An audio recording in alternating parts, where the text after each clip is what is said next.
Bismillahirrahmanirrahim. Assalamualaikum warahmatullahi wabarakatuh. Salam kedaulatan rakyat.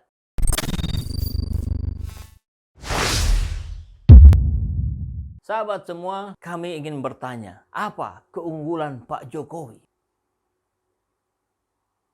Kok nggak jawab? Nggak tahu ya? Ya sudah, kalau begitu kita lihat saja. Begini kata Faisal Basri. Ya, Faisal Basri mengatakan, Pak Jokowi menghasilkan proyek yang bermasalah.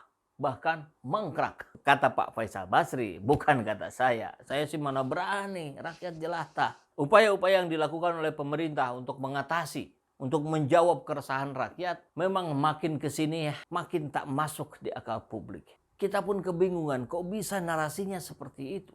Anggap kemarin kita dengar Pak Jokowi bilang, sudahlah jangan dibandingkan. Acara mudik yang 76 juta diprediksi akan melakukan perjalanan ke kampungnya masing-masing dengan Mandalika yang hanya 60 ribu. Pak Jokowi, 60 ribu Mandalika itu berkumpul di satu titik. 79 juta orang yang Bapak prediksi akan mudik itu tersebar ke seluruh Indonesia. Jadi kalau dihitung per titik, itu sangat boleh jadi bukan 60 ribu. Bahkan jauh lebih kecil. Mungkin hanya 6 ribu. Itu pun kalau keluarga besarnya datang semua. Kalau sebagian 600 lah. Kalau masih banyak yang nggak punya uang karena mudik, 60 barangkali. Atau yang keluarganya kecil sekali, hanya 6 orang Pak. Jauh dengan Mandalika yang 60 ribu.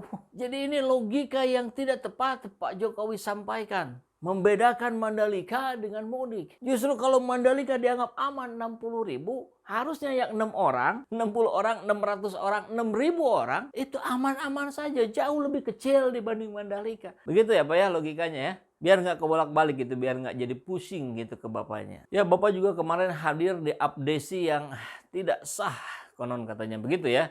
Minimal tidak terdaftar di Kemenhumham. Yang terdaftar itu kubu sebelahnya, yang asli. Yang ada badaknya. Nah yang ini hanya terdaftar di Kemendagri, Kesbangpol. Jadi barangkali secara kekuatan hukum ya itu dong yang lebih kuat, itu dong yang lebih sah, dan itu yang lebih awal. Tapi yang baru ini, ketua Dewan Pembinanya kan Pak LBP, Lord Luhut. Meskipun baru menjabat 6 bulan yang lalu. Jadi kalau dibilang ini aspirasi dari para kepala desa di abdesi, maka tentu sesuai dengan binaan Pak LBP. Kan Pak LBP Dewan Pembinanya. Begitu kan? Dan kalau yang Bapak bina itu mengarah pada pelecehan konstitusi, bahkan ada yang bilang ini teroris konstitusi, maka jelas kami harus melawan, rakyat harus melawan, mengingatkan para penguasa, mengingatkan bapak-bapak di Jakarta sana yang harus taat pada konstitusi. Karena itu ucapan yang bapak-bapak sampaikan selama ini, taatlah pada konstitusi. Konstitusi hari ini ya, konstitusi hari ini. Bukan konstitusi yang mau diamandemen. Masa kita berpatokan pada konstitusi revisi yang belum jadi? Ya kita patokan yang sudah ada dong. Jadi para penguasa bekerjalah dengan baik, tunjukkan prestasinya, tunjukkan hasilnya. Bukan terus-menerus memberikan kebijakan-kebijakan yang merepotkan rakyat. Kita dengar Pak Erick Thohir kemudian minta maaf. Ya kami mohon maaf, pertama harus naik. Apa alasannya? Mengikuti harga pasar dunia.